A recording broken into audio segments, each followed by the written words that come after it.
Welcome everyone. Today we have another new episode and we will discuss about industrial application of big data and AI. And we have all of the famous speakers today. We have Professor Edward, we have Mr. Tom Rose, he is very famous in World Talent Economy Forums, as well as we have Ali Rice, we have our new friend Mr. David, after a long time. Professor Donald, thank you for joining today. And we have our famous analyst, Dr. Eric Dew.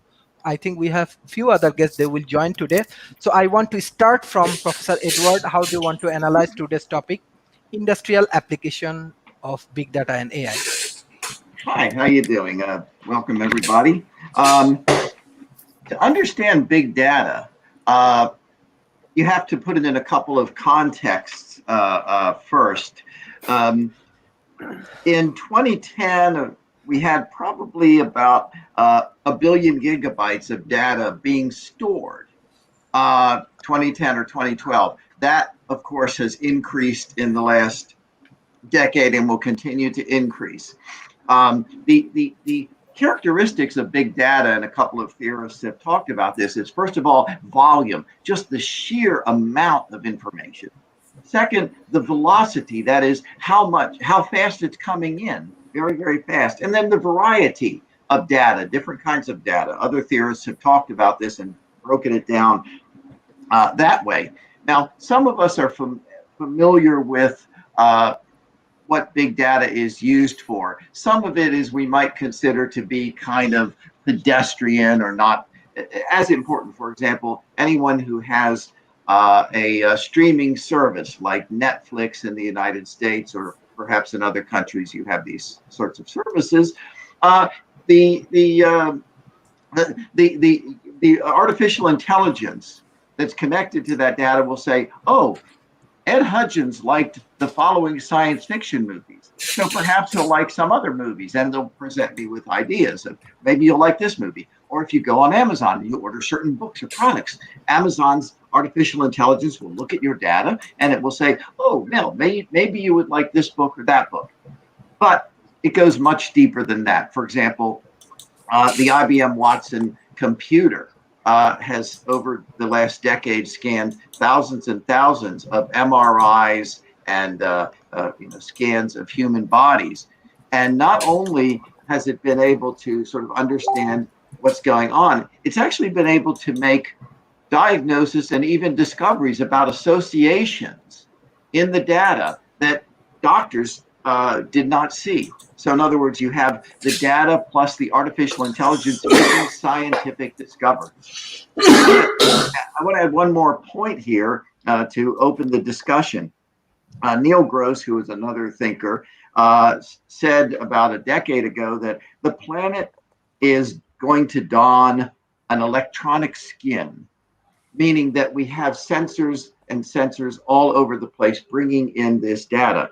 In 2009, there were something like 12.5 billion devices, sensors, hooked up all around the world. Everything from thermostats to devices measuring air pressure, to cameras, to microphones like what we're doing right now, to monitoring traffic, to monitoring all sorts of things. That's how many sensors. Get that number, 12.5 billion.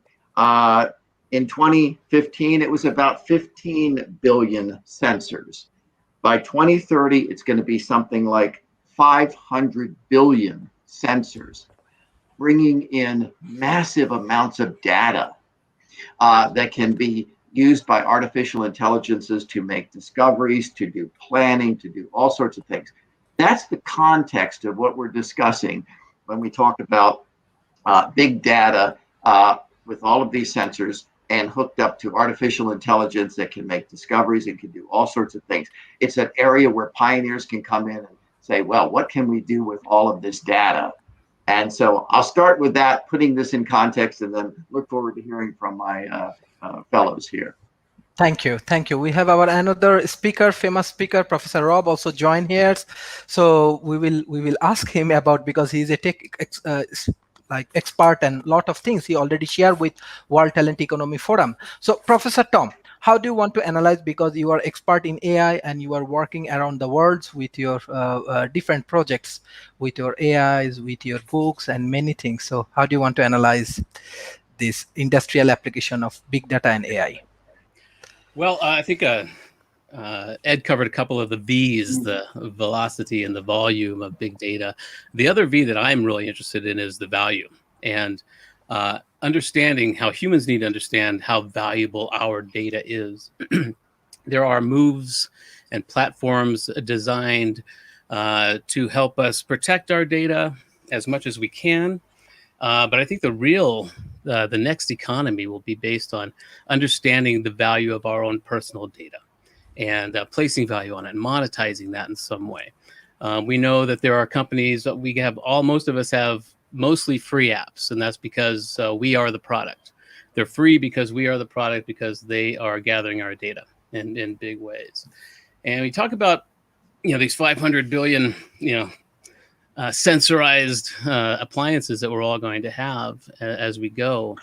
It's huge. Refrigerators, TVs, cars, everything will have a sensor. And these companies that produce these things will hopefully realize that we'll begin to want to use that data, share that data, and they may hopefully understand the value of that data and work it into the price. And so we may one day get free refrigerators because of all the data that it provides these companies. So there's hopefully going to be either a discount or some exchange of privacy for convenience. And so I think what's happening in a big way is that consumers need to understand the value of our data. We need to protect it, and we need to negotiate with it and negotiate our privacy in exchange for goods. And so that's really what I'm interested in lately, is finding more ways for us to not necessarily be so concerned about privacy. I think that's over. But we do need to understand that every little piece of data that we leave behind us is extremely valuable. And so we need to understand that, and we need to take a position on that and start negotiating with it. Madam Ali. Hi.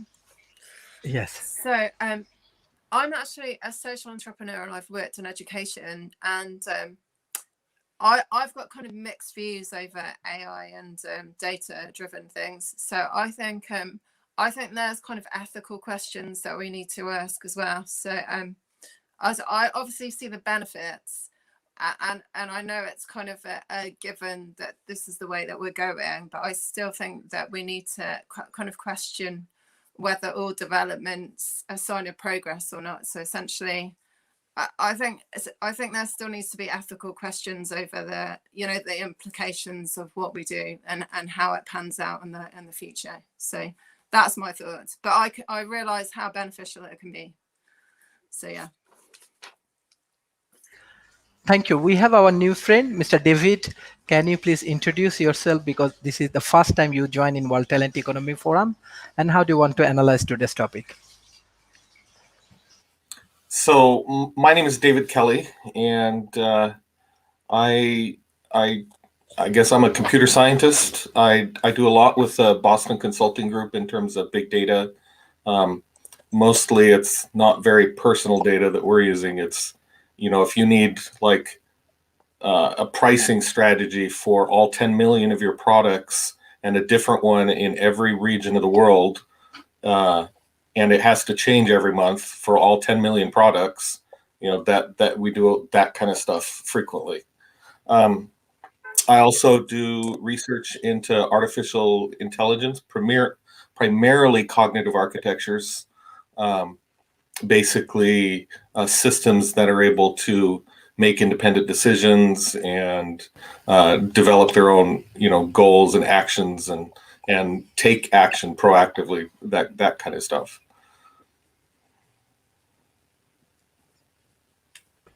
Thank you. So, Professor Donald, can you unmute yourself? Muted. Sorry about that. I find the other speakers really incredibly interesting. I wonder, like, as an individual, how valuable my data is, because kind of AI and had sort of hit a wall for a long time. And one of the things that was a game changer was what's called deep learning.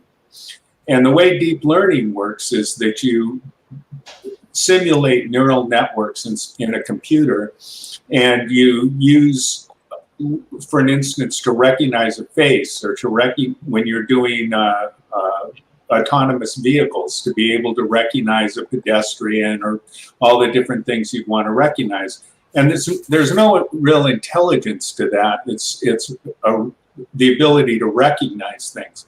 And the way it gets that ability to recognize things is by using billions of faces. And if you look, right, or lots of millions of faces, it might even be billions when you look at Facebook. And so one of the value in big data has been that we can recognize these large recognize patterns based on large amounts of data.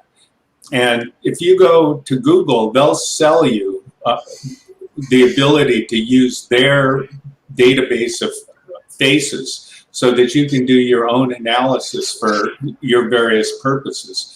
So these data aggregations are one of the things that make that are the value, not necessarily any individual person's data. To my knowledge, I mean, I'm be interested in that, and I think in the same thing, we do get paid for our data in the sense that we have free applications, we have things like. On Facebook, it can group all the pictures with you together, and there's a lot of things that we're getting from the aggregations of data that my individual data wouldn't really be helpful for. So I'm going to leave it at that. Well, I'm going to ask one more thing. I'm really curious about how you can take these patterns that you recognize and be able to turn them into something of value. From what I know, we use things like basically regression analysis, which is an old statistical analysis. You can use convolutional neural networks or other things that are used.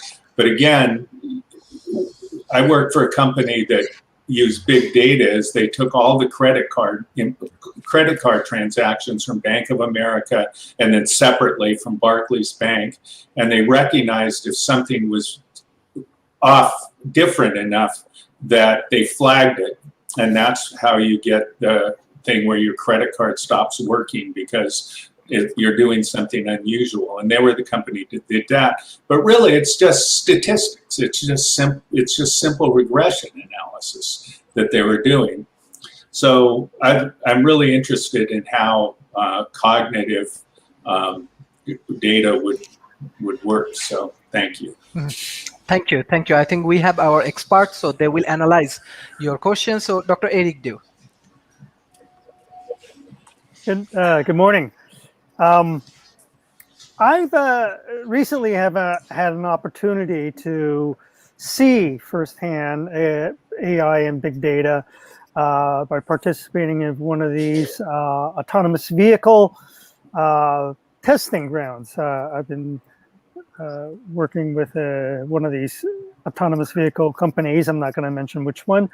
And we just go out driving out through the cities of San Francisco and the neighborhood cities that we have rights to do this. And it is amazing how well learned this autonomous vehicle is. I don't have a permit to drive, so I'm not the driver. I'm just a passenger, and I get to watch what's happening.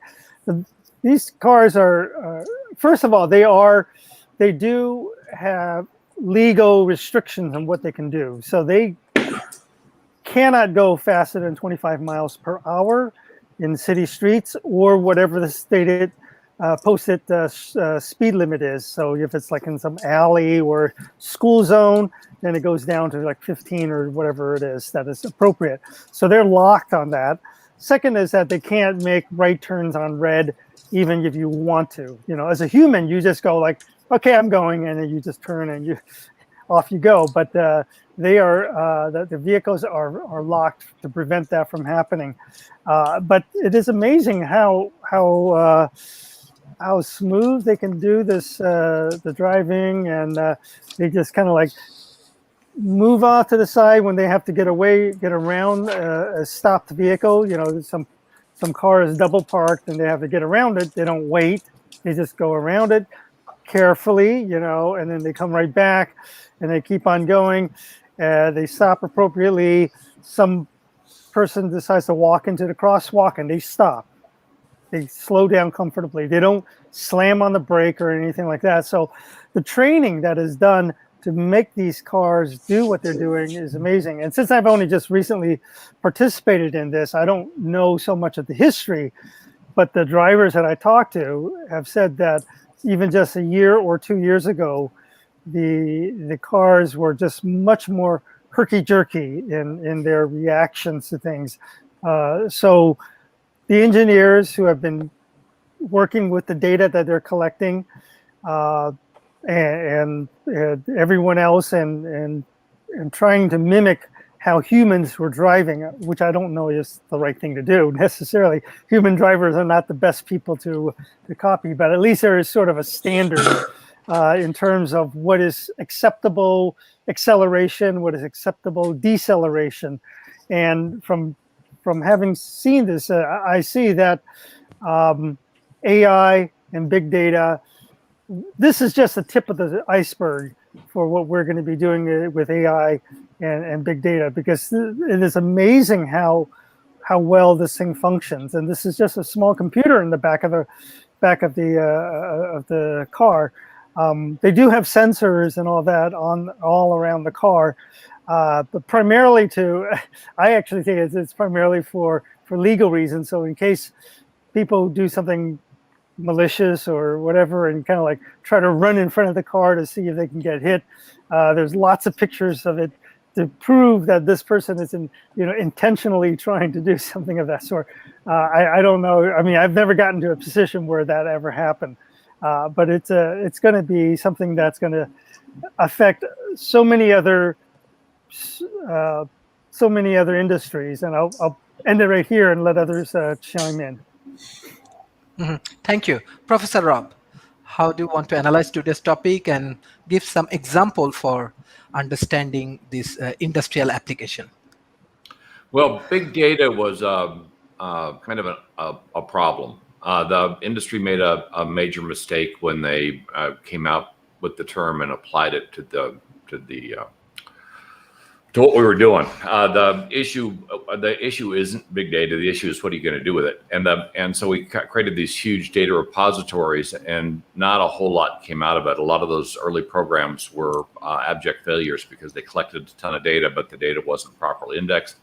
The indexing wasn't consistent, and they hadn't really thought through how you were going to either sustain these huge data repositories or assure that they were valid and unbiased.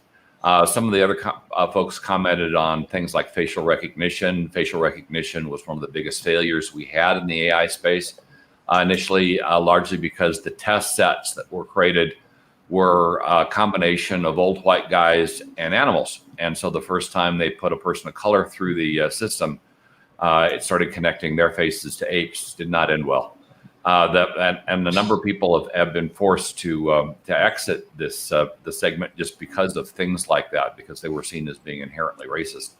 It wasn't an effort to make it racist; it was just bad test sets, and so that kind of showcased we needed to be focusing a bit more on the quality of the data, a little less on the quantity of the data, which created a problem. And now we're going back and rethinking this.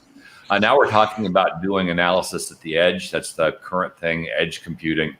That's where you're doing a lot of the analysis from the IoT device or the sensor or whatever computer system that's happening close to the data. And then the analyzed information flows to a central repository, where the big decisions are made, and AI can take a decent, without a lot of data, can make a fairly accurate prediction or decision.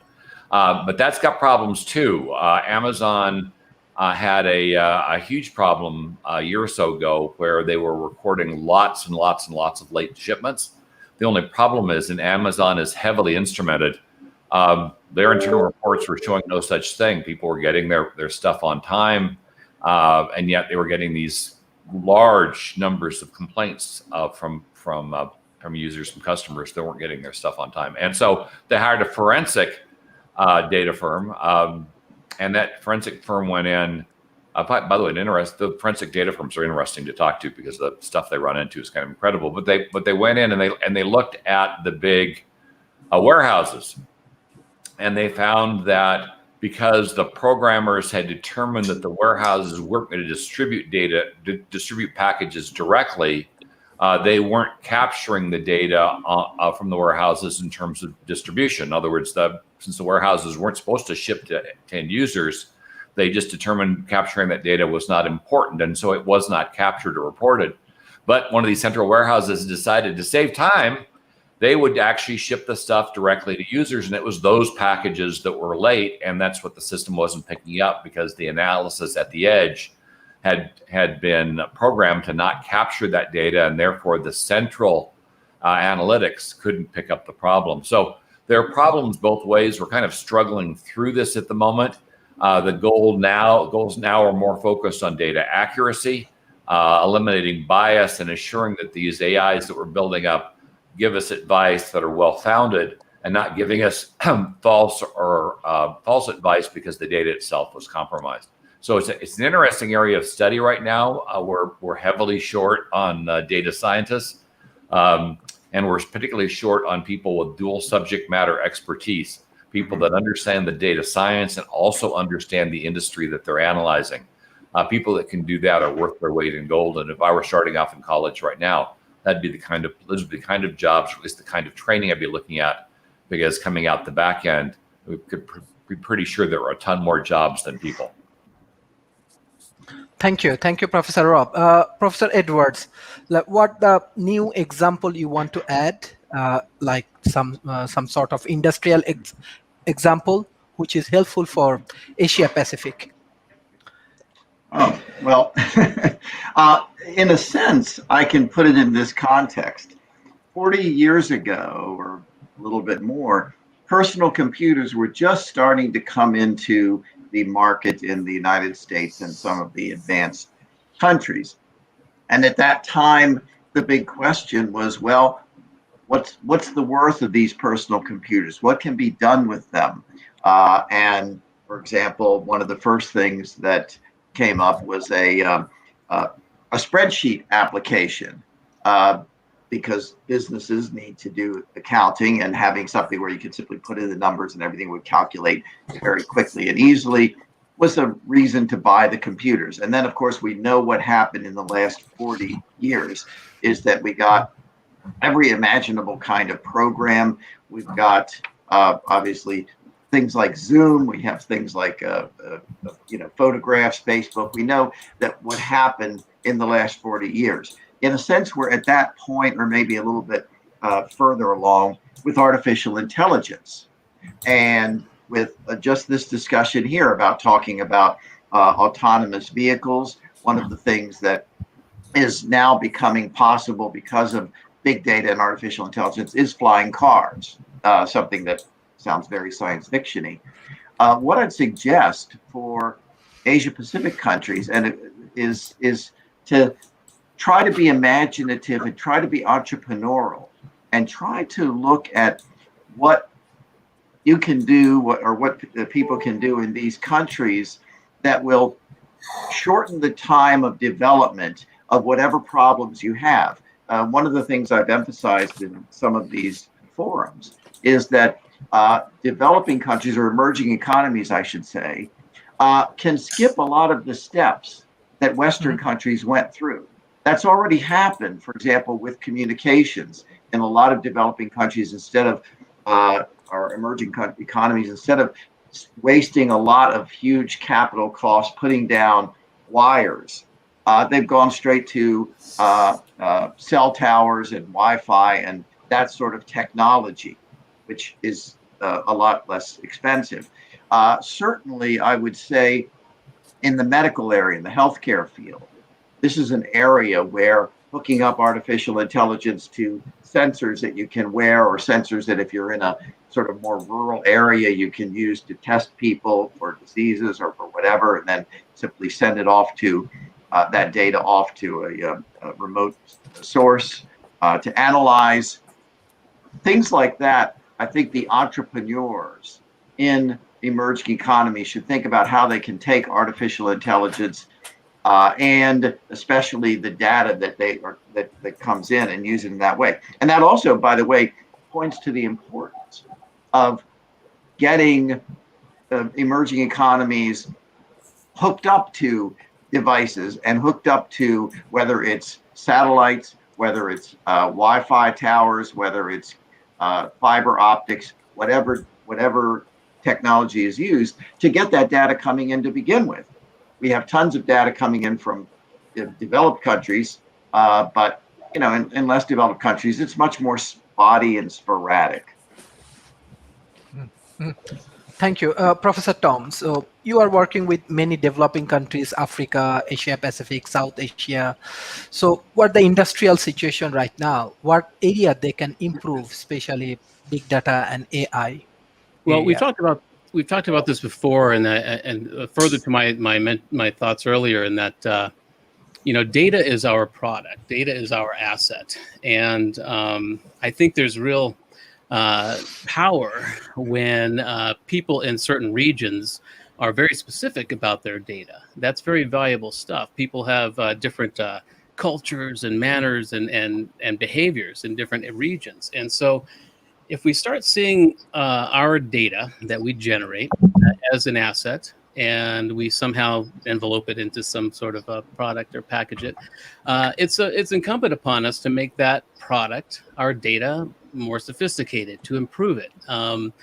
Not just to allow some company to take what they want and let them have that data, but as a product, as an asset, we want to improve our data. So if we make an agreement with some company to use their app, and in exchange for their data, for our data,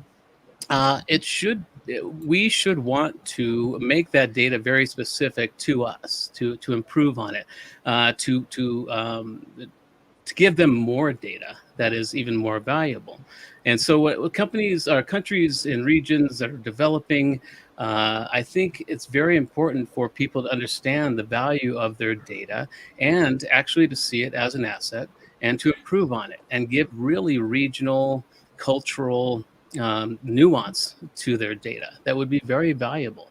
Right now, it's just being brought in anonymously, and I agree with Donald that how valuable is it really, because it's just aggregated and it's just put into patterns and whatnot. But if we do see it as one of our assets, we can really fine-tune the data that we're giving that's very specific to us, that may match a pattern of other people and different demographics and things, and so I think there's a lot of potential in that, in understanding our own personal data, our regional data, our cultural data, and packaging it so that it would be very attractive for a company to come after you for your data, because you're offering a lot more insight and nuance that could be very valuable.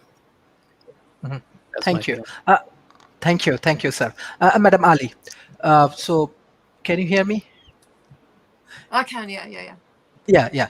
So as you, I recently attended a Royal Society of Arts online platform about the role of AI and online learning, actually, and it's really interesting how much positivity the AI's brought, and the ability to learn virtually because of the COVID crisis. So, and apparently the education system, particularly in the UK, has made a leap in the way it thinks and has pivoted that would probably have taken about 10 years, they think, if we hadn't been put in the situation we were with the lockdowns.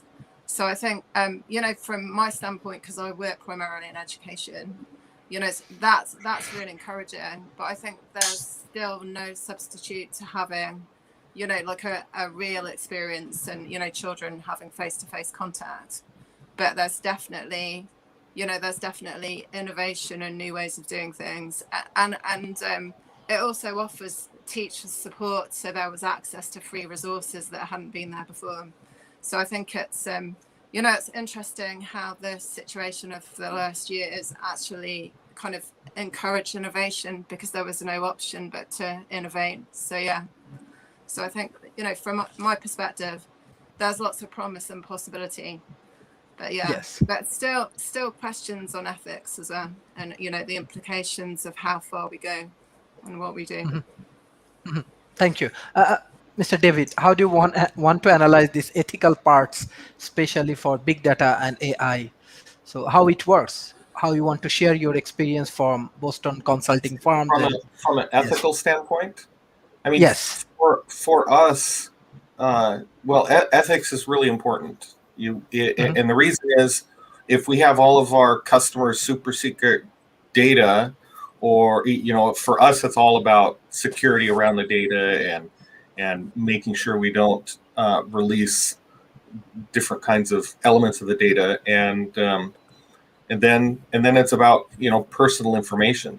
You know, a lot of these big companies, I think a couple of people have mentioned it, you know, that in single individual is not really that relevant. You need to have these massive aggregations of data to be able to understand, you know, like with pricing strategies, you know, you're looking at huge amounts of retail data and other kind of data, and it's when you understand the data and are able to aggregate it and make sure it's clean, that's when you can get really important insights from the data. And I think that applies to a lot of industrial applications. It's not so much getting the data, but making sure the data is clean, and understanding the data, and understanding in a way that you can extract those insights from it. Because, I mean, you can collect all kinds of data now, but if you can't understand it, this stuff is not really relevant. And so in my work, that's ethics is more about making sure none of that, you know, personal information data comes out, and that even how we understand the data a lot of times is something that we need to protect so that it doesn't get out, because then our customers you know, struggle in the market, because now all their competitors know how they're doing things, and then they lose their advantage. Thank you. Professor Donald. I want to give am I online? Yep. Okay. I want to give an example that is really interesting, I think, which is, and it's an industrial application, which is, consider a company. What is one of the most dangerous things that you can have in a company, especially one with proprietary processes of various sorts? I'll give an example of that. There was a Wrigley's factory for years in the town that I live in, and they could make gum a fraction of a cent cheaper than anyone else. And it was a secret process. And so, since they sell lots and lots of gum, a little bit is a lot, turns out to be a lot. So what can happen is a disgruntled employee can release code in software companies, in gum factories, or things like that.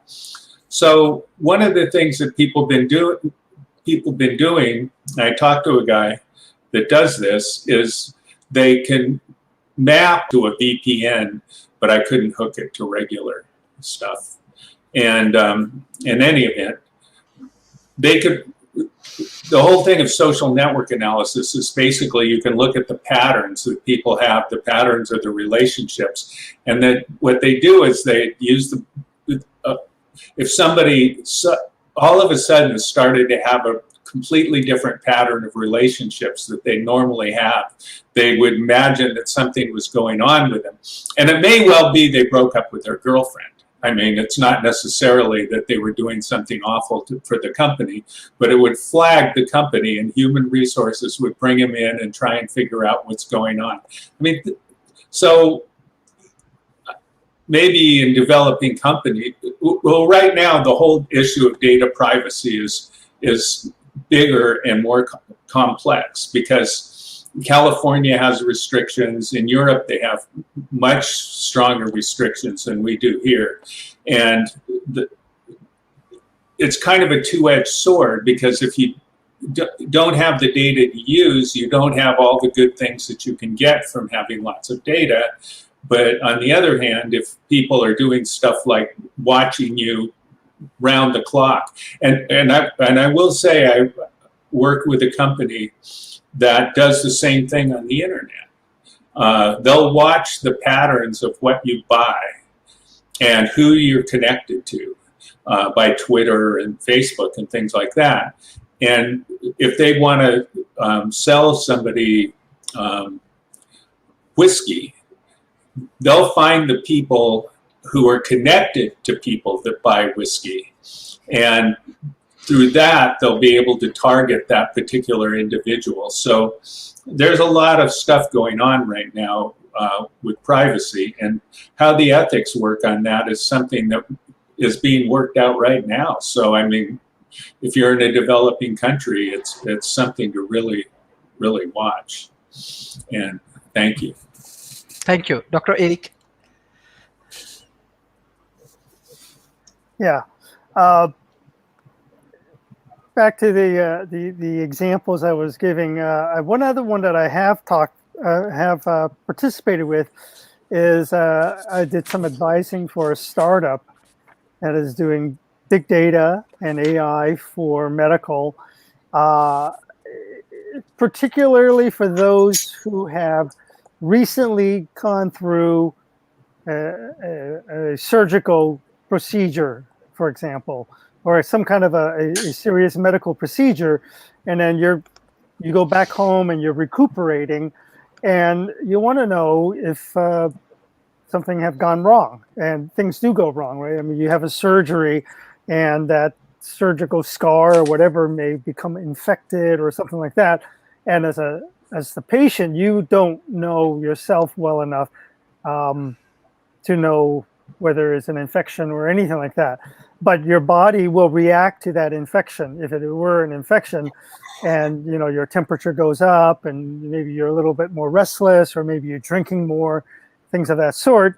And what you would do is you would wear like a Fitbit or an iWatch or some type of a device. And now, unfortunately, that device can't send the information to the right people. So it's good for you to collect that information, but it's up to you currently to take that information and somehow sync it with your computer, and then your computer will then send that information out to whoever that you need to send it to.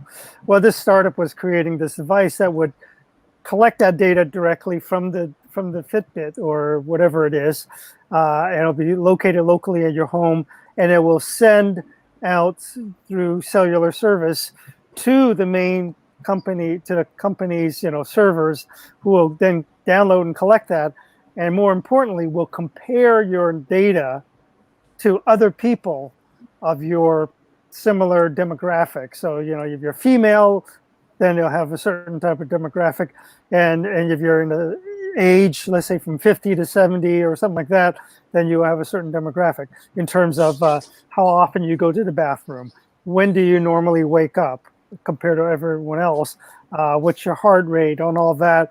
And if it fits within a certain band of margin of normality or whatever you want to call it, then you're okay.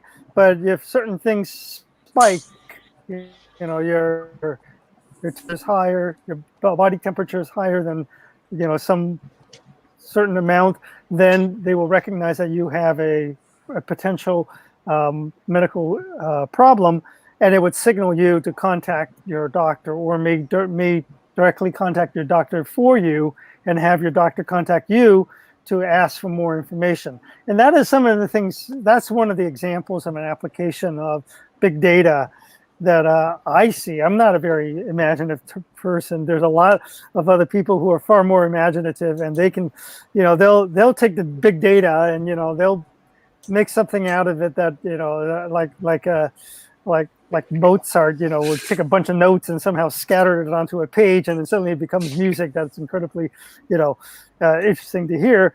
Me, you know, I take a bunch of notes and I throw it and it looks like a bunch of notes. Yeah. So that's how it would be different between myself and people who are, you know, who know what to do with the big data. Typically, these are the people who, you know, they already know, they know what they want to do with it. They're the ones that are saying, if only I have this data.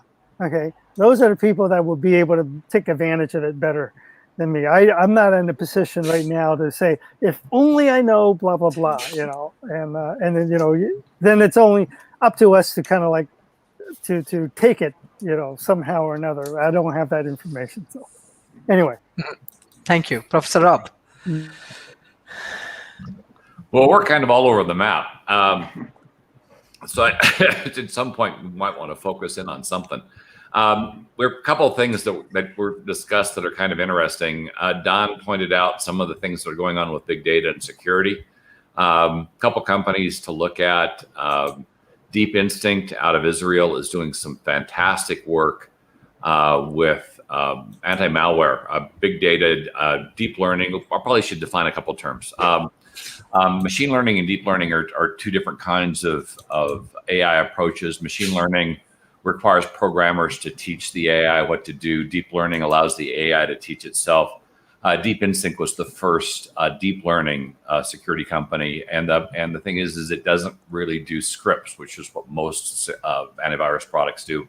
They kind of look for specific kinds of code, but when you've got polymorphic viruses that can alter themselves from computer to computer, much like our viruses mutate, computer viruses can mutate as well, and they get right around scripts. And so what the Deep Instinct guys do is they just look for behavior. If something is doing something that's harmful, they flag it and stop it. And over at BlackBerry, they acquired a firm called Cylance. Cylance basically does the same thing with users. As Don was pointing out, you can look at users and see what they're doing, and if suddenly they start doing something very different, you can make the determination they're not who they say they are. It might be somebody else sitting at your machine.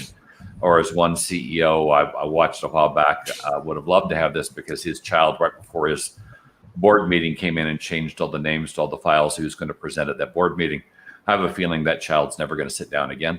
But the fact is being able to stop somebody based on behavior means that your machine is pretty much protected against somebody else accessing it, even if they get past your ID and password. And as we all know, IDs and passwords are almost useless now.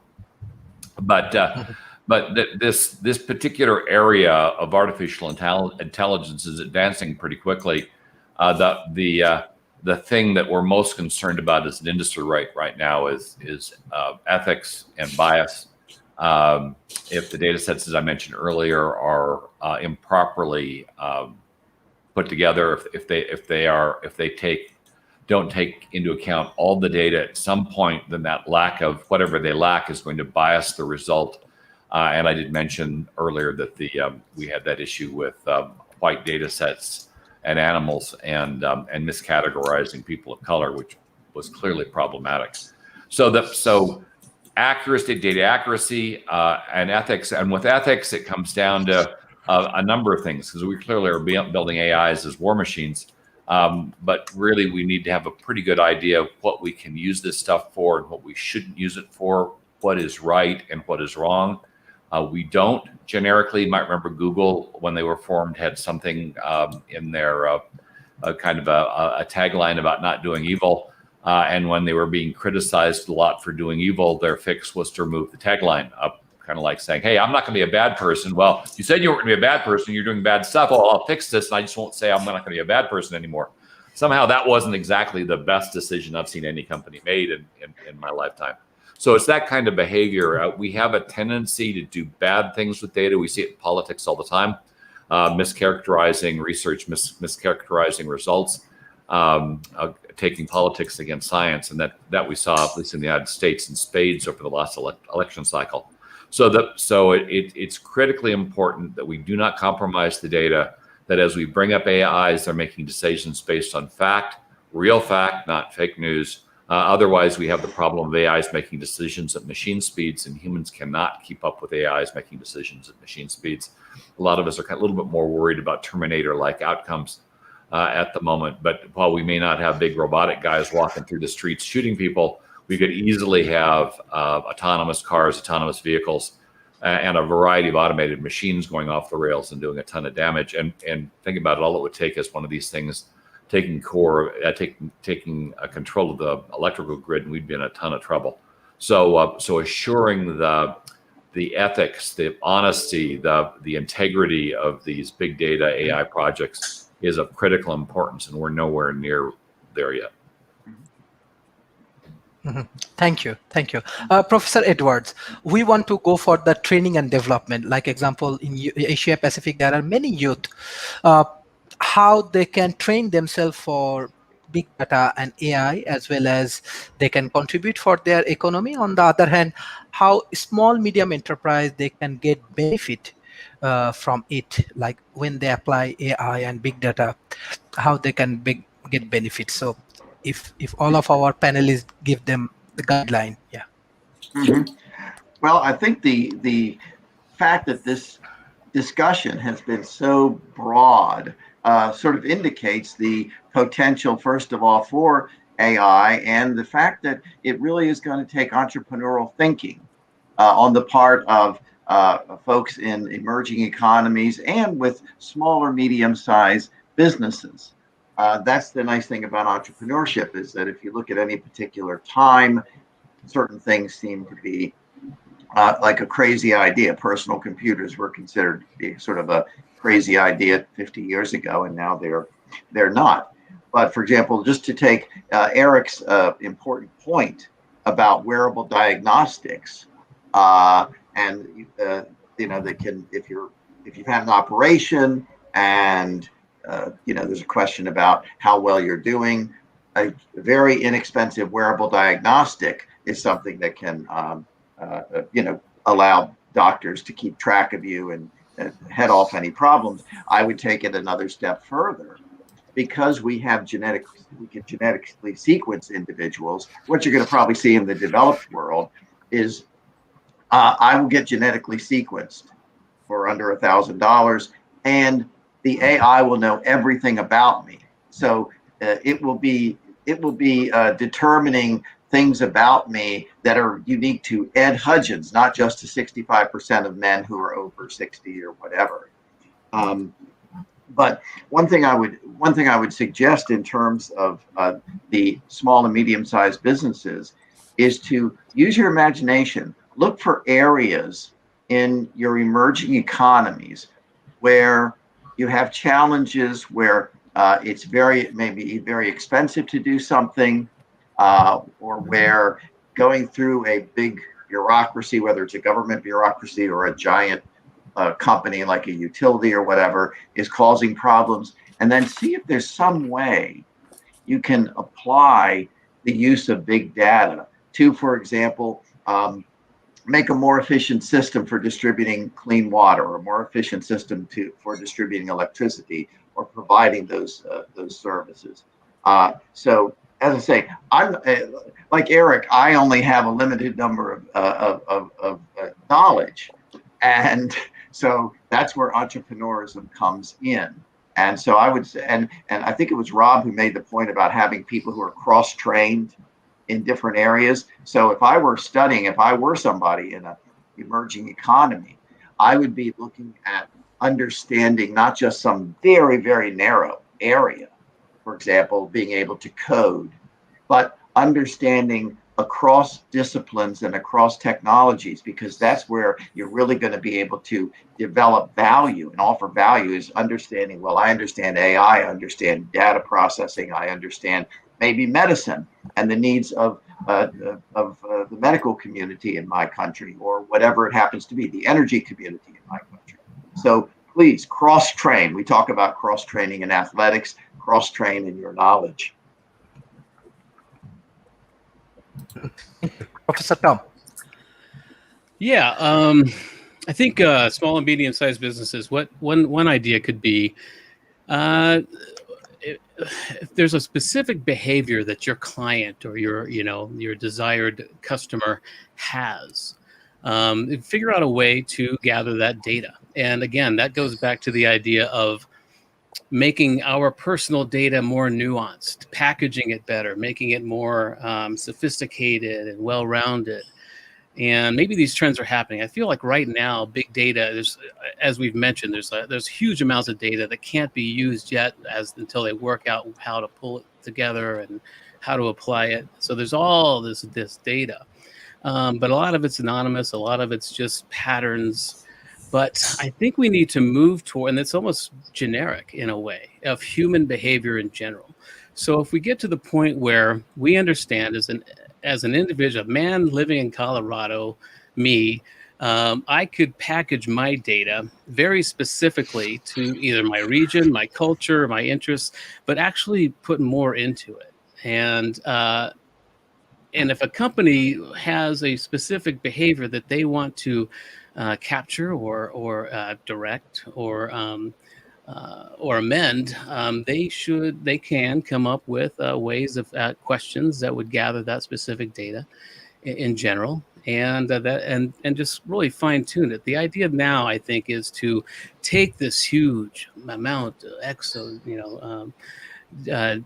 data that we have, and while we work out the processes of fine-tuning it and directing it and parsing it, individuals need to work on fine-tuning their package of data. So the idea being that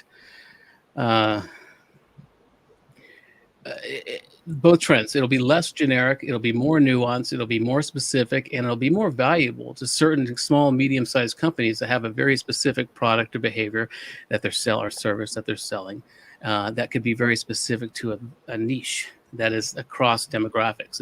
I have a behavior where I do something in the morning that some other person in Malaysia may do as well, and we really fine tune these nuanced pieces of data and direct our services and products to these things. I think that's where it may have to go next.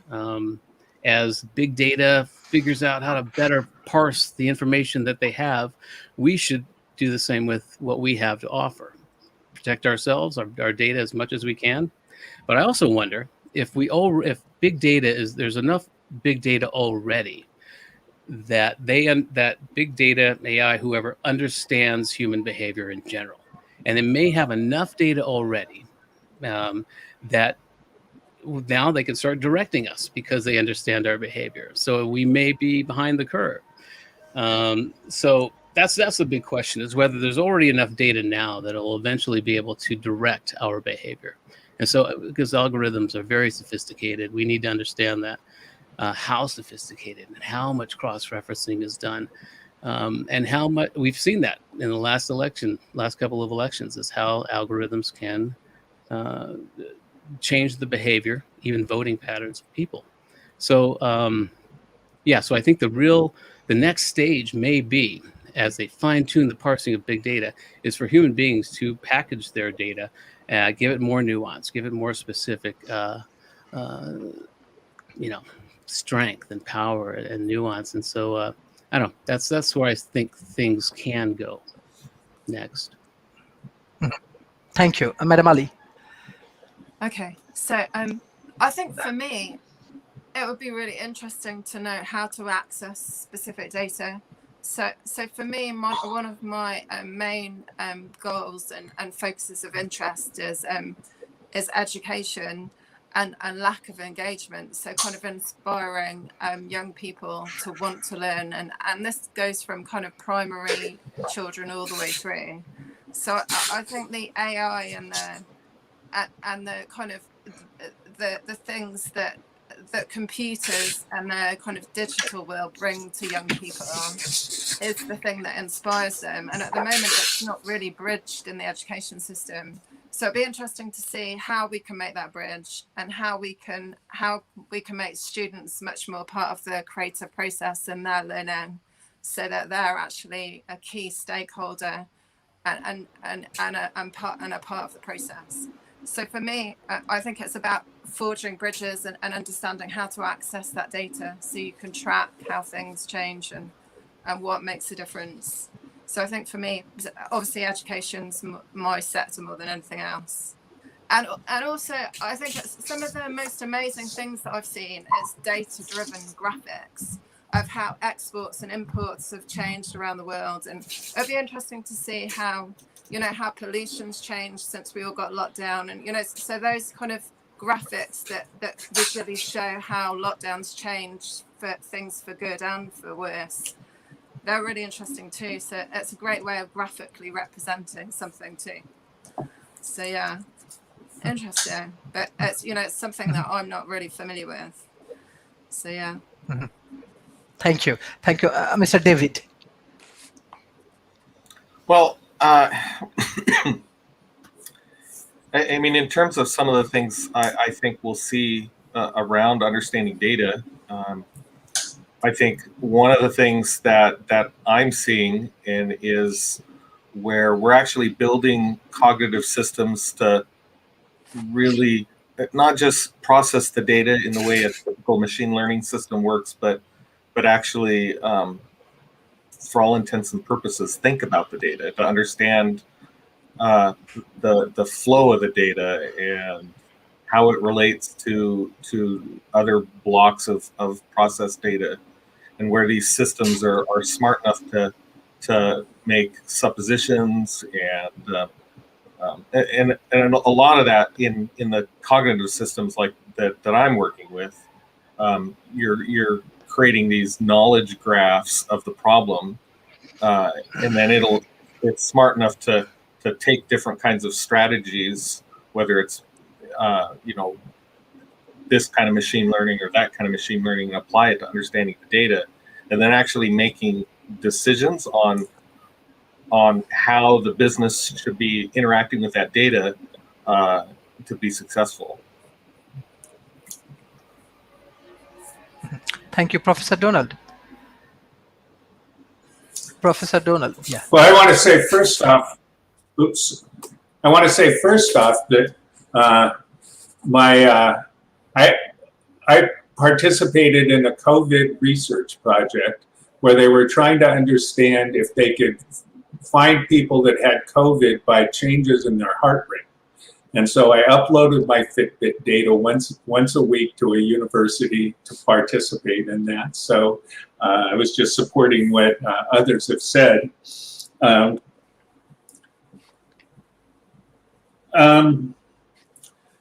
of the things that one of our speakers we've had here in the past was doing ed tech.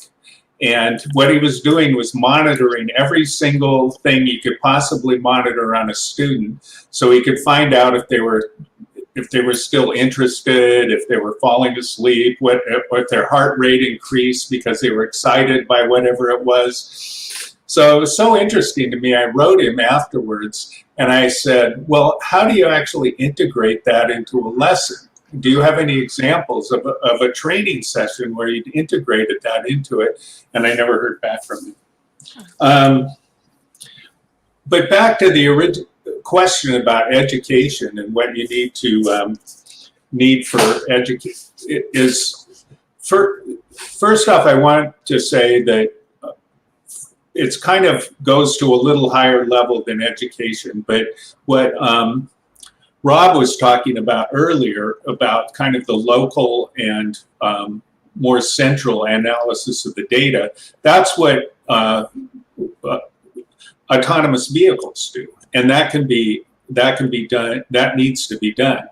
But one of the things is kind of slowing down autonomous vehicles is that we don't have high enough bandwidth to be able to a microsecond is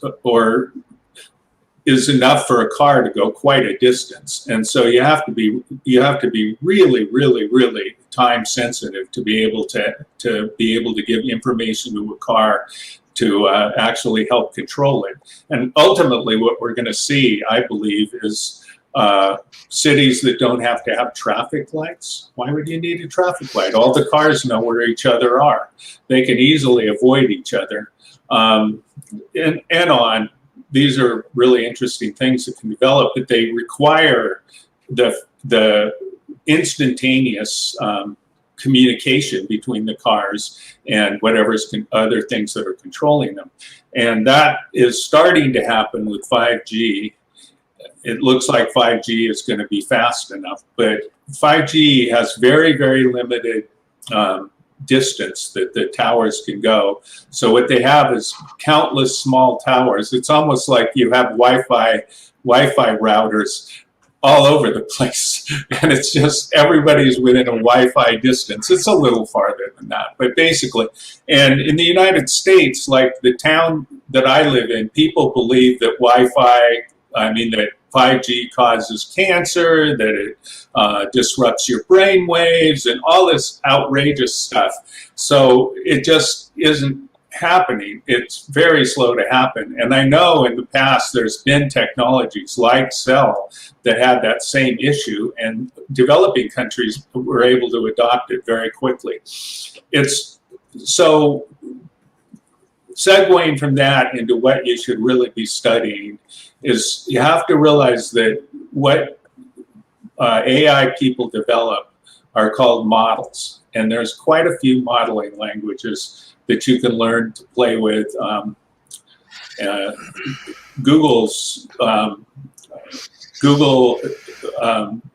just gives you access to TensorFlow. Python is the language of choice usually for being able to work with these things. And so being able to understand predictive statistics is incredibly important. And to understand predictive statistics, you should learn linear algebra and calculus. Then other thing, I agree completely about the idea of being multidisciplinary. And oftentimes when they develop these models, after they've developed the model, they need to integrate it into a system that has enough speed for the model to actually work. Now, there's companies that are separating the model building from the actual, basically big data. I mean, it's a complicated thing about how, think about it. I can talk to you right here, right now, and we're all over the world, and it's instant. Now, how does that work? How could this work with 1 billion people the way Facebook does?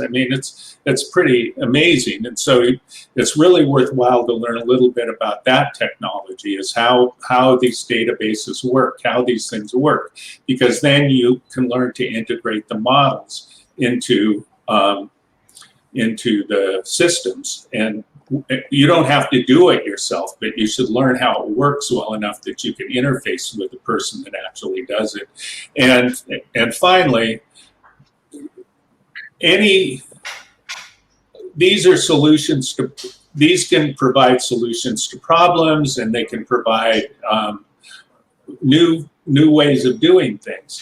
But without some sort of understanding of what people do and what various industries do, and all of that, you're basically a solution looking for a problem, and that's usually not very productive. It's better to go the other way and find a problem and then start developing a solution for it. And as Rob points out, this stuff is in its infancy. Have you ever had all of us have had a time where our credit card has been blocked for no particular reason that we can understand, and that's just because the algorithm's screwed up. And it's getting better and better and better. Voice recognition is getting better and better and better, and that works by deep learning. It listens to enough voices that it can start predicting. But if you have the slightest accent, Siri can't understand you. None of the Alexa can't understand you. So there's a long way to go in all of these things to be able to start. So the example is if you studied linguistics, as well as big data, you'd be able to make incredible contributions. So I just concurring with others have said about education and giving some concrete examples of what you should be studying. Thank you. Thank you, Professor Dr. Eric.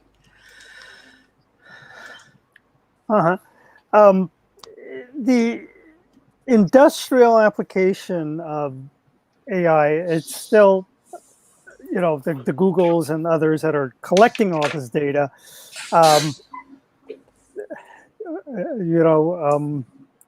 Well, Google uses it to sort of direct ads to you, I guess. I mean, that's one way of doing it. But that's sort of a very rudimentary use of it, I guess. Word search frequencies and things of that sort.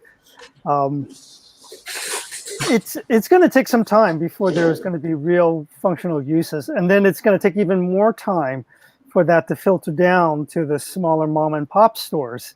The mom and pop stores don't really need big data because they're not going to see big data worth of customers. You know, they're dealing with the same customers that are the neighborhood customers that are coming in, the friends that they see walking in. They know them by name, they know them by sight. They don't need big data to do that. It's just being friendly to each other, and that's what keeps people coming back. That's and what they do with, you know, tourists and others is just to be equally friendly, and that's all they have to do to keep the customers from to keep coming in and buying their products and so forth.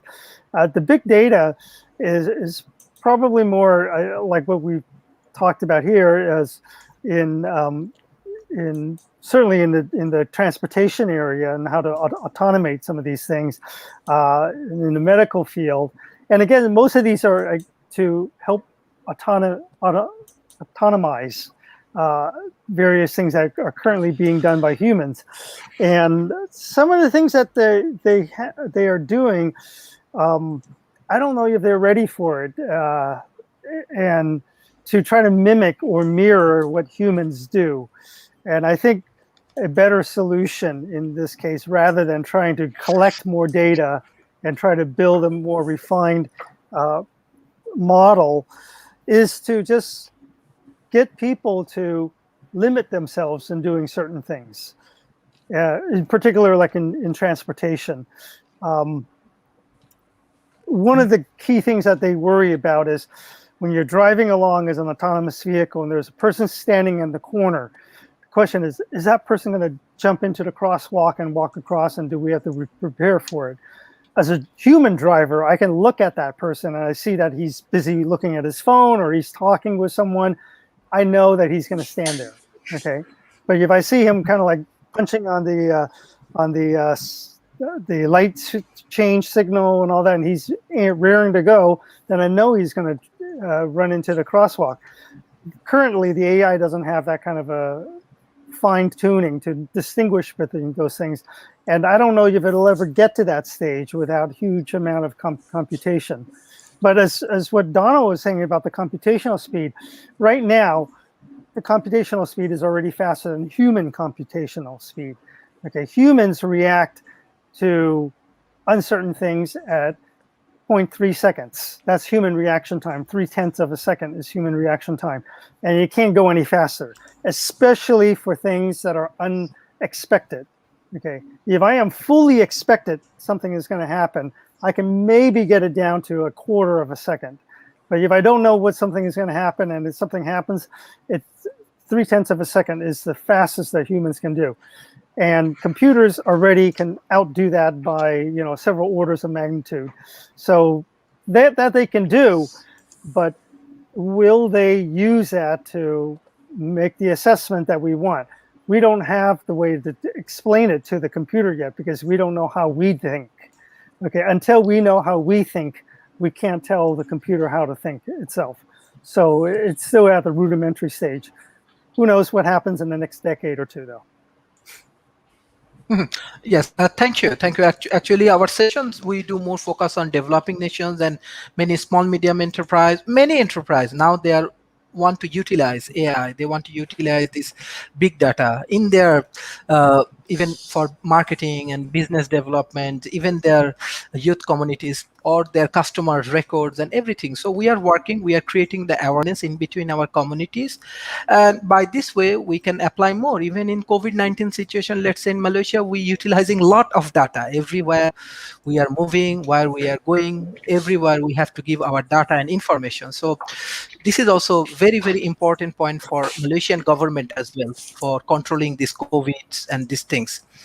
So Professor Robs, what do you want to add for youth and small medium enterprise? Okay, I mean, we're really kind of boiling the ocean here. Couple things. With regard to autonomous driving in vehicles, I just want to clarify some misunderstandings. Right now, the vehicles are being trained using simulations.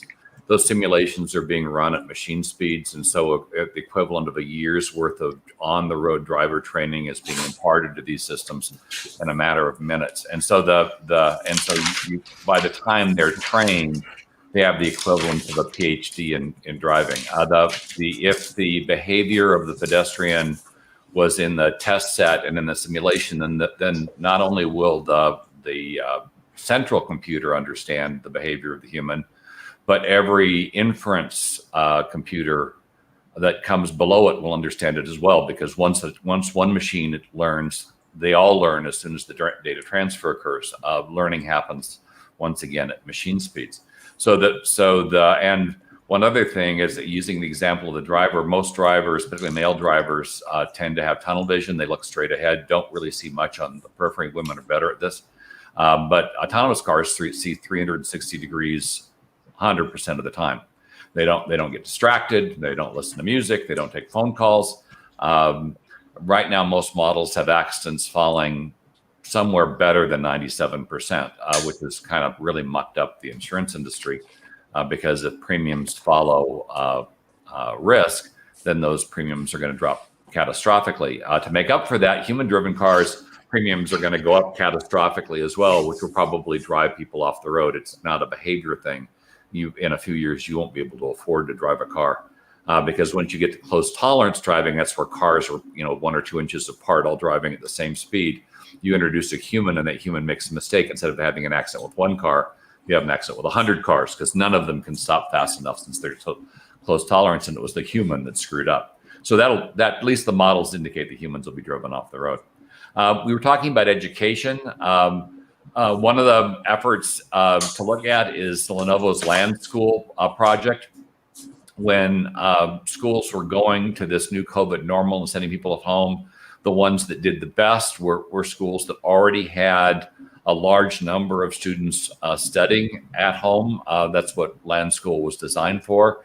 And so those facilities were able to pivot much more greatly. And one of the things we found was that you can better customize learning when students are remote than when they're in the classroom. You can give machine-driven, customized curriculum to students that address both their advantages and disadvantages and keep them uniquely engaged at a granular level. But when you put them all in the same room, that becomes much harder, because you can't sub-segment the teaching. The instructor is talking to everybody at once. It's not like she or he can walk to every student and say, hey, just for you, Jimmy, here's what you need to do, and then go to Beth next door and do the same thing. Really hard to do in a big room. But computers most certainly can do it, and they can do it much more granularly at home. The issue, of course, with home learning is you don't socialize the kids very well, and that's become a problem, and certainly a problem with regard to depression. And we've now had yet one more child commit suicide during this pandemic, and children's suicides are fairly rare. That having them crop up as being connected to this homeschooling is a problem. On the other hand, we are finding ways to engage students digitally. Video games have been pretty successful at actually doing that, though I still am treated by or at least inspired by what happens when two students who have been corresponding indirectly for a long period of time finally meet. It's kind of like the meeting of long lost friends or family. So it does, I think at some point we are going to be done with this pandemic, and hopefully we'll be able to wrap our heads around what it's going to be like to reintroducing social behavior and interpersonal behavior. I'm kind of hoping that handshakes are gone for good. I don't really like getting sick. And then finally, with regard to data and using it properly, the pandemic was a perfect example of how that does and does not work. In many geographies, they completely ignored the data. They did not go into lockdown, and Brazil is the perfect example of a complete train wreck at the moment.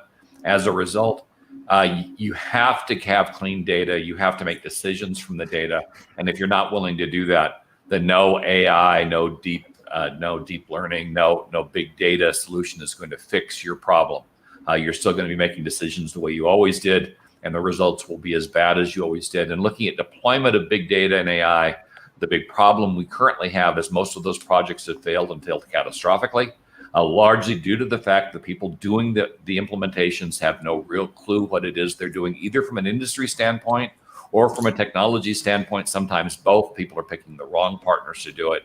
The best place to start is make sure that you have competence on staff, and then pick a partner that understands both your industry and your problem. You should not be picking partners that are learning on the job.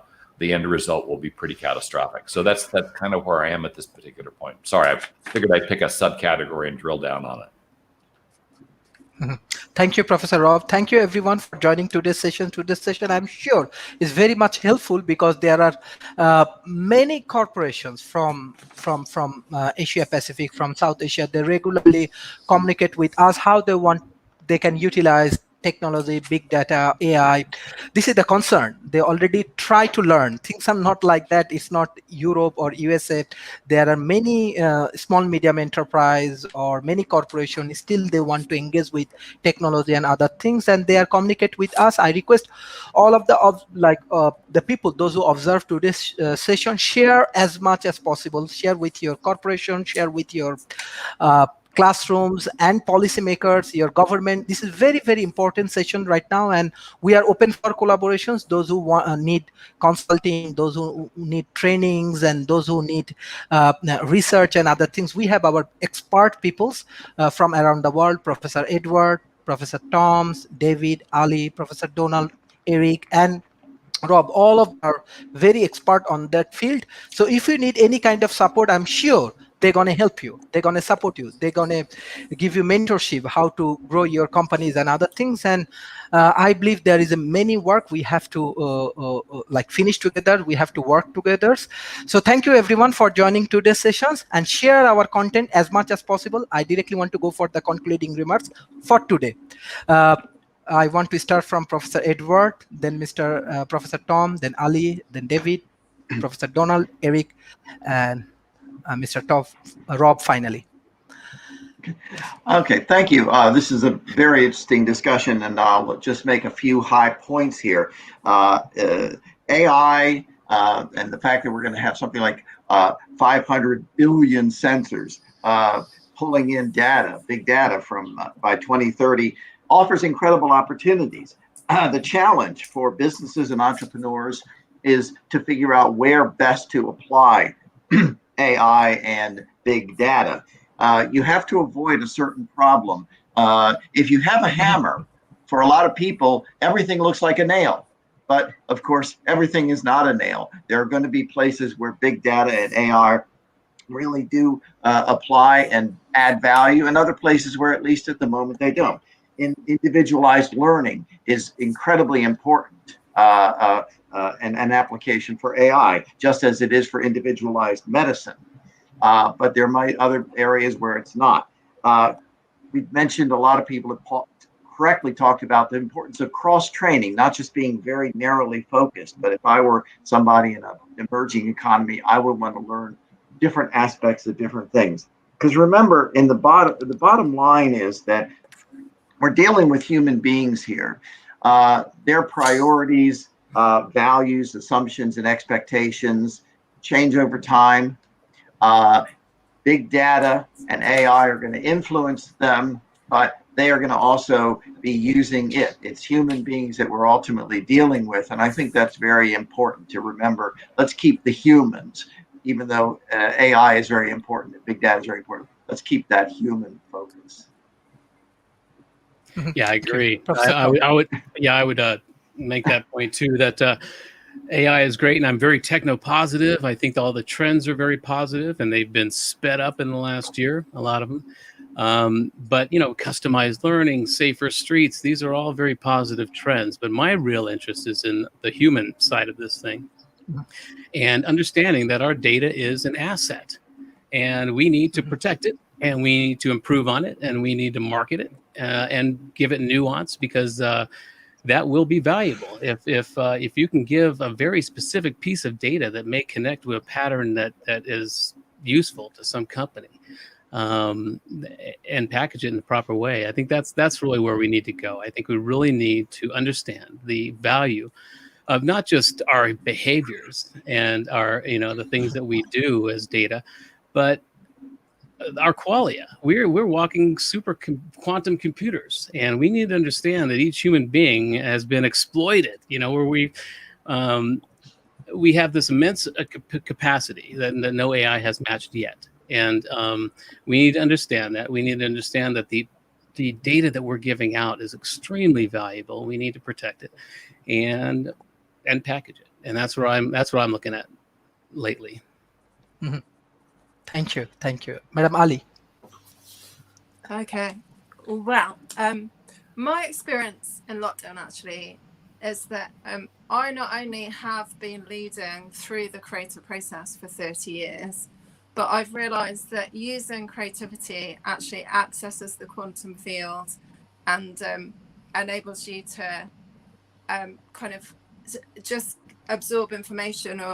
So I think what's interesting for me is that human beings are quite powerful, and we're quite good at defaulting to our limitations instead of seeing our potential.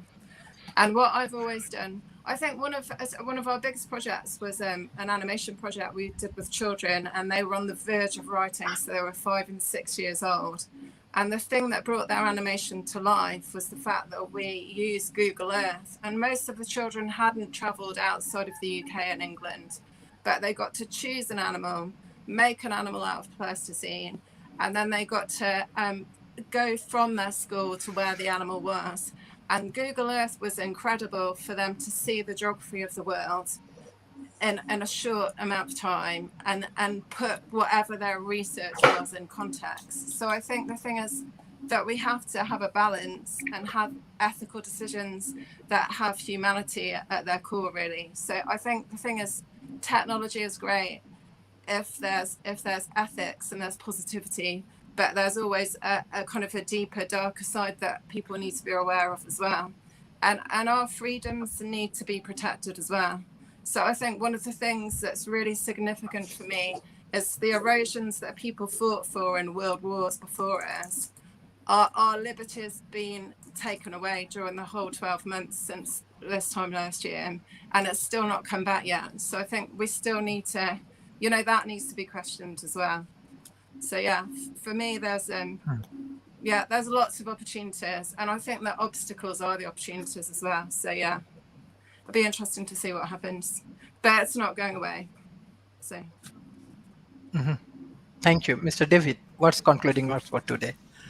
Well, I think one trend that I think would be good to conclude with is that there is a lot of research right now around creating cognitive systems that think like humans, but at digital speeds, applying things like integrated information theory and global workspace theory and so forth.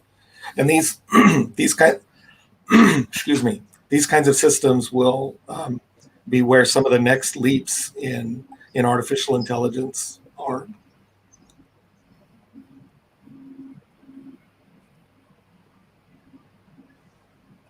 Hello. Did you lose me? Yeah. Yes. Can you hear me now? Yes. Yes. Sorry. So I was saying that one of the next leaps in artificial intelligence is really making systems that can think like humans, but at computer speeds, applying things like integrated information theory and global workspace theory to make these cognitive leaps in understanding data by themselves without as much human interaction. Thank you. Professor Donald, what's your concluding remarks for today? I want to just go back to the start with the multidisciplinary thing, and say that right now I'm writing and researching about embodied cognition. And the whole idea is that all cognition is done with our bodies, like we understand that. And I think that's going to be a tough thing to be able to program into AI at this point. We'll get there. But I also wanted to say that years and years and years and years ago, we used to say computers are absolutely remarkable. They can file 5 million pieces of information incorrectly in just microseconds. And so things have not changed since then. I also want to say for small, medium enterprises, you have access to the data. So I have a company, I know a company, I was an advisor to a company that would go through videos and they'd keep track of how people watched the video, and they'd find the place in the video that was the most compelling. And then what they do is when they made the little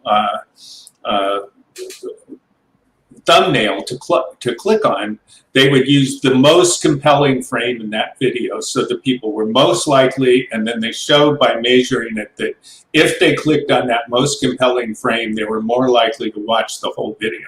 So, and the way they got the data, the way they analyzed it is they needed to know all the pieces in it so they could identify this particular frame, and they used the databases at Google to do that. So that's an example of a small business creating something by using the data that comes from Google, which is available.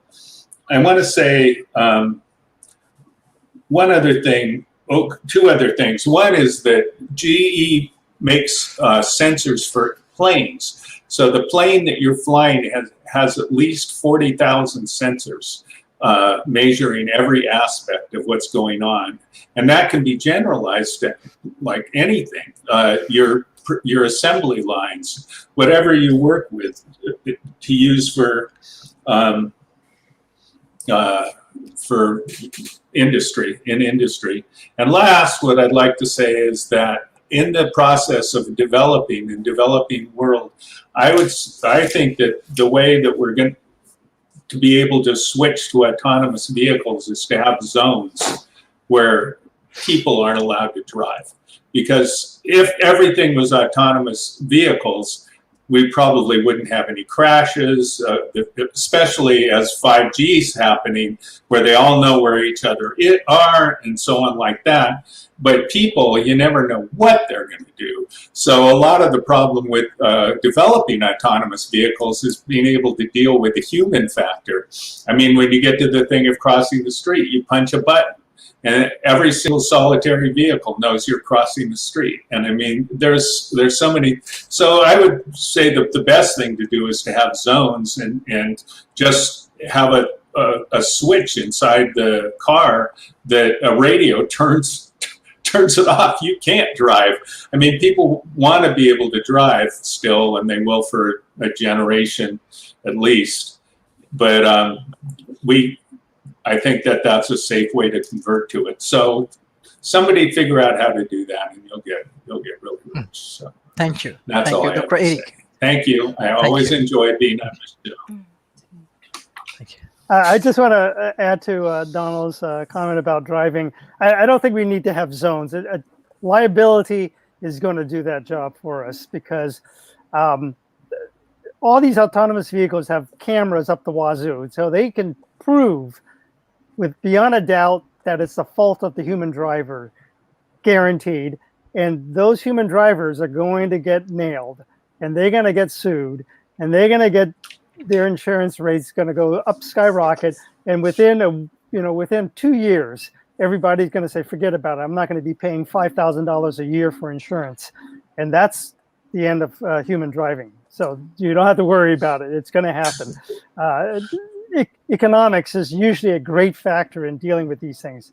But back to AI, about 30 years ago, I guess, is when I first encountered various understandings of neural networks and primordial AI type of things. And back then, they haven't gotten it. They did not get it to create the AI that we have right now. The current AI that we have right now are really good at doing certain things that are game theory based, meaning that there are a set of rules and there are certain goals to achieve, right? So, you know, like chess playing, there's a goal to achieve and there are rules of what you can and cannot do. So the certain type of subset of game theory has been adapted with for AI, and AI has been very successful in that, and they have proven that. Things that are a little bit more nebulous in terms of what the goals are and what the rules are, they're still under the aegis of game theory, but it's harder to describe what the rules and the goals are. Those are the places where AI hasn't really succeeded yet currently. But right now, the data is being collected, that's for sure. So data is collected, and sooner or later, somebody's going to figure out what to do with all that data and how to mine it for the value that it, and extract that data from there to provide for better use of it. I don't know what that is. Like I said before, I'm not the creative guy, and I can't tell people what it is. All I can do is just say, based on history, that's what's going to happen. There will be some group of people who's going to figure out something, and that's going to be thoroughly transformative and disruptive, and it'll be like night and day. And then after that, we will wonder, like, why did we do XYZ? Why did we ever do this that way before? This is so much better, and that's what's going to happen sooner or later. And I would predict within the next 10 to 20 years, probably even sooner, because most people who predict things don't realize that it comes way sooner than it actually happens. So that's all I can suggest on this one. Thank you, Dr. Eric. Professor Rob. So with regard to predictions, it's kind of funny. It's because it's a bit of a misnomer. Things actually happen slower than we initially expect, but then when they start happening, they happen faster than we anticipated. So it often seems like it's instantaneous, but it's taken us decades to get there. Some of us are watching the technology actually expected autonomous cars about a decade and a half ago, and we're not there. On